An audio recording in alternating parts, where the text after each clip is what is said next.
Well, hello, my name is Jillian. Thanks for coming to my channel. I'm a tripped out artist chick, musician, and a fashionista on 40 acres of desert paradise, living in an Airstream trailer. That's right. See, I used to be an artist in San Francisco with a condo and a studio and a bunch of mini skirts and cool hats and tambourine smashing for a couple bands. But now I'm out here in paradise, exploring, hiking, taking in all that my beautiful world has to offer. It's pretty awesome. I feel a lot better now, and I really like happy hour. No, I mean, I really like happy hour. I like dancing, and I like telling you all about my weird, trippy brain and the beautiful world that I'm now residing in. Of course, we do it all over here in cute outfits and doing things that we suck at and trying to explain the weird shenanigans of off-grid living in a kind of a funny way. Well, we all really enjoy it. Hope you guys do too. Come along for the ride. Well, season's greetings, people. It ain't happy hour. It's actually coffee time. Because it's afternoon and I still just can't. I got the brain cloud happening. You wouldn't know it by my festive tangerine, somewhat matronly, puffy dress, but I'm feeling like I slid into the depression zone. So here I am making a video about it. Wee bit breezy this afternoon. Truth be told, been breezy all week. So the topic-ish for the vlog this week is a couple things. One is our bridge. Yes, that is right. I have a bridge now because I have a dry creek now. And two, in honor of me feeling a little bit down in the dumps because I'm depressed because I have bipolar disorder, this video, hi Bjorn, my dog came to visit. This video is also going to be about why the fuck do you think no one knew, and I didn't even know I had bipolar disorder for so long. I was covering it up with the perfect facade. Stupid accents and colorful things and just any old dumb jokes to try and convince myself that I was feeling okay and to convince everybody else too. So we're going to talk about both those things today. Quick disclaimer on the bipolar. Anytime I talk about my bipolar disorder, this is my experience. I am not a medical professional, obviously. I didn't go to medical school or psychology degree junk. I ain't doing any of that. I'm just a girl. This is my experience, my decisions. Do not do what I do. Consult with a professional if you think you have this. And, Wear bug spray and wear sunscreen. top of the morning to ya. Well, we're standing at my future art studio spot, and it looks like they laid down some rebar and some jig action yesterday. Looking pretty good. There's the stuff. And they had that trench dug. Don't go in there, Bjorn. And it's looking like pretty official. There's the view. I think it's gonna be really nice. Me and Bjorn walk about 3 miles pretty much every morning if we can. And it's a lovely walk. We used to walk like at least 5 miles a day probably, but we're getting back into it. I gained like 10 pounds because I kept not walking every morning because it was the winter and it was a bit cold. But now we're doing walkies again. There's a dog. We have like a half-mile long driveway, so shout out to the half-mile long driveway. There's our first driveway flower of spring 2021. So cute. Alright, so we're coming up on our bridge. We're needing to get a bridge made on our driveway. We have a long driveway. So they put in some pipes, laid down some rebar yesterday, and it's looking pretty official. Will the window stop? Will it? Will it? It will not. It will not stop. Alright, so we're gonna press on even though there's wind. So, the bridge. Since we have a large property, 40 acres in the desert, there's like features in the land. topography and junk. And one of the features is we have a dry creek running through part of our property. It apparently used to be running all the time, like 20 years ago or something like that. And then it became seasonal, and now it pretty much just flash floods every once in a while. I still haven't seen this, but a few years ago, when we came here to come camping, when we still lived in the city, we came and arrived to just this massive flash flood aftermath. It was crazy. There were giant beams and tires and chunks of metal, and like everything in this giant area had been completely destroyed. I really wish we would have seen it, but evidently a giant wall of water and debris came smashing through here. In the past, we were able to drive our car kind of over the dry creek bed, sort of semi-successfully, but this was like, oh damn. So we would have our neighbor kind of come and put dirt in it, and sometimes that would just sort of wear down over like a winter, for example, so we'd have to have him come put dirt again and then, kind of smooth it out. Eventually, when we had our Airstream towed up here, he put a couple of like big plastic, or I don't know what they are, some kind of a conduit pipe thingy underneath the dirt, so it was like a little wider and more well packed so that you could drive a trailer over it, which was good for a while.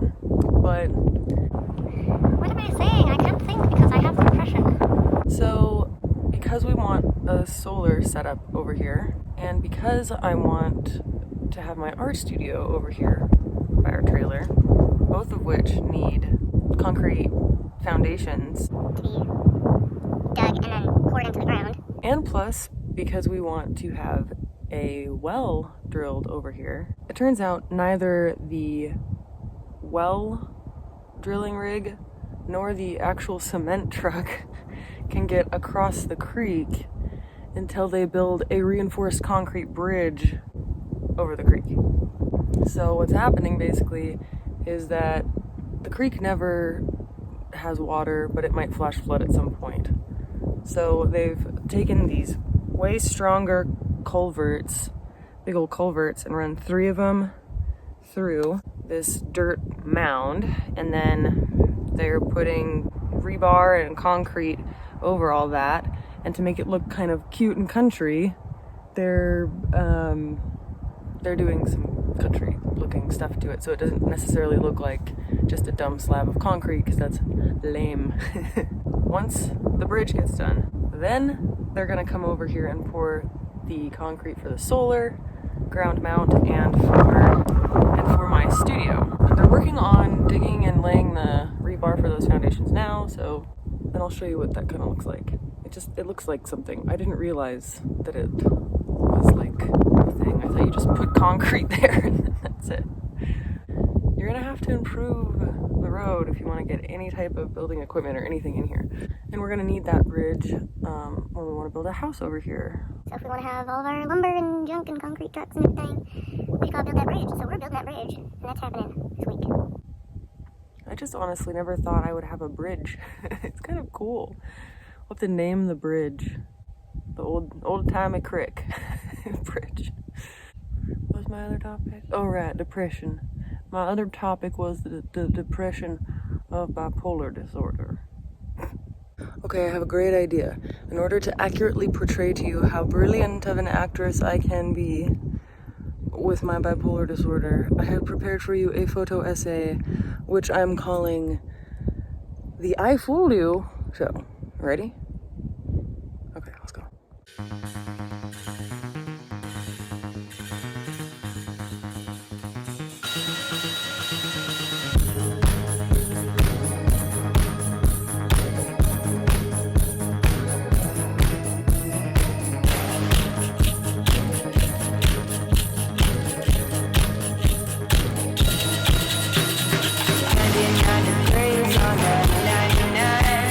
I'm heading south and I ain't taking no time. No, no,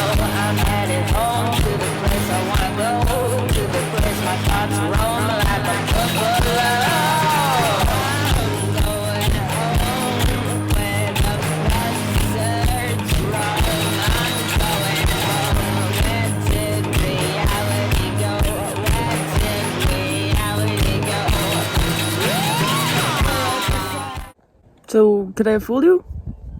I think I could have fooled a lot of people. Okay, on with the video now, please. Super quick history. I was diagnosed, 2016, 2017, something like that. And I tried out medication and I did not like it, and I got very, very angry at the psychiatrists. And I did not take it anymore, and I haven't taken it. I've tried a couple different things, a couple different times over a couple years, and it's just like, I don't like it. I don't like it. It works for a lot of people, so talk to your doctor, just try it. Don't be an impatient little douchebag like me, okay? It's a windstorm happening. So when I got the diagnosis, it was like the diagnosis alone was really helpful because it explained just a ton of what had been going on for me in my life. I just thought everyone was this way, but then I had, you know, it was kind of a crazy realization that not everyone has these kinds of like experiences internally that I do. But on the other hand, I knew that I'd been successfully not committed to that point. That was good. And I realized I had been faking my way out of depressive states, and quite a lot of the time in manic states I was just whatever mania I was experiencing was sort of in the context of whatever culture I was in. Like, I would think I was hearing God when I was an evangelical Christian, and of course everyone wants to hear God speak to them, so like no big deal, right? And then when I got into the kind of new age non-duality situation, it was like, oh, I had an enlightenment experience, which it was a really amazing experience. And even if it was just a bipolar mania, I can't discount it because it was completely life-changing. So, that being said, I feel like one of the reasons that maybe the people around me didn't really know I was depressed, or I didn't realize I was depressed for a lot of my life, was because I was always kind of covering it with either the personality that I had cultivated as I was growing up as kind of a funky child, or the personality that I had started developing when I was more hypomanic or manic, or big lofty goals that I had set for myself when I was hypomanic or manic. So I was always kind of trying to live up to that, like, High point. I mean, what is this? So like a big coping mechanism for me a lot of my life, and especially since I got diagnosed, I realized that I was doing this. I'll like put on a fun outfit and just pretend. I'll just act like I'm totally fine.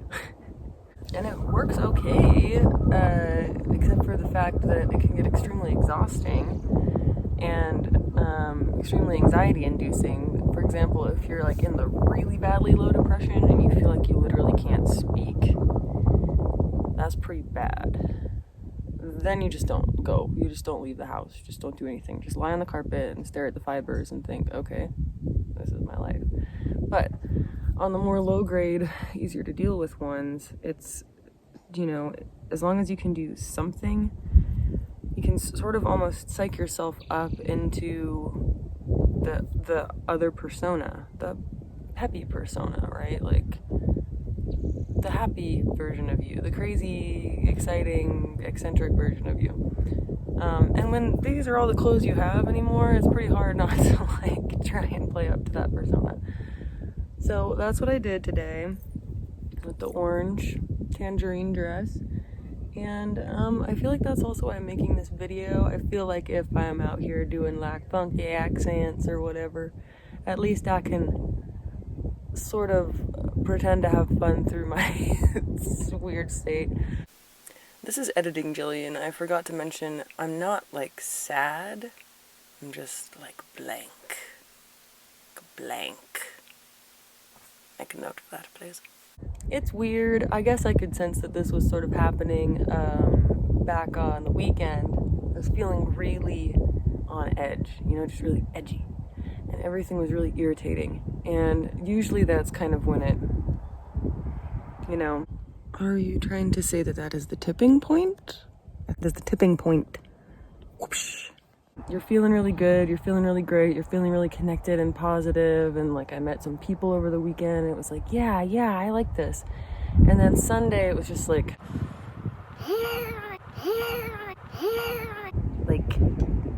pins and needles. Like everything just kind of feels like pins and needles.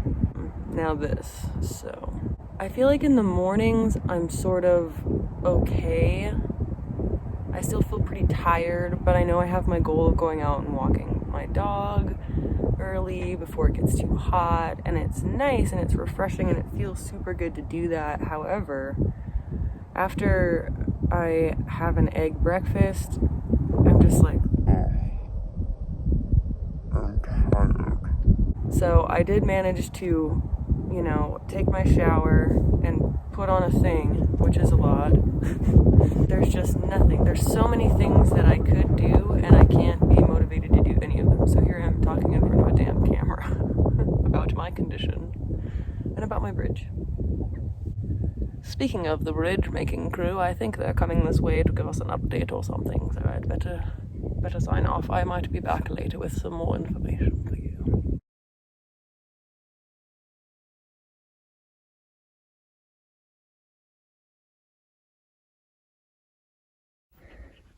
So here's the progress on the bridge.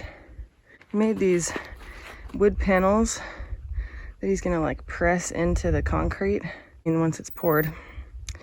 And there's those little holes there you can see. That'll be where the water can theoretically pass through if it floods through here ever. So he made these forms out of this cool old reclaimed wood, and that's what's gonna press into the concrete so it'll create a texture, and then when he removes them, I guess you can keep using them or whatever. So those ones are gonna go on the other side there. Yeah, so it's pretty cool, man. Well, the guy just told us that They're gonna try to pour. They're gonna try to pour. Burton Cloud. We're gonna try to pour the concrete for our bridge on Tuesday. So the next video is gonna be of the concrete truck jamboree that comes up here. So we'll see how that goes. That's gonna be crazy. Bunch of concrete trucks up this crazy road. So I guess that's it for this video. Thank you for tuning into my video. Next week, the great concrete pour of 2021, and whatever else happens. And if you have questions about me and my journey and my experience with my bipolar disorder, I'm happy to answer any questions. Only the wind would you stop really. And if you have questions about off-grid shit, ask me those questions. And if you have questions about anything else, you may ask me those questions as well. Y'all have a nice day. See ya. Oh yeah, and this is a Free People dress that I got on deep discounts. Here's a buddy. You want some more?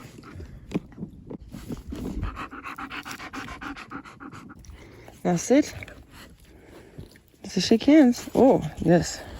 What a nice doggy.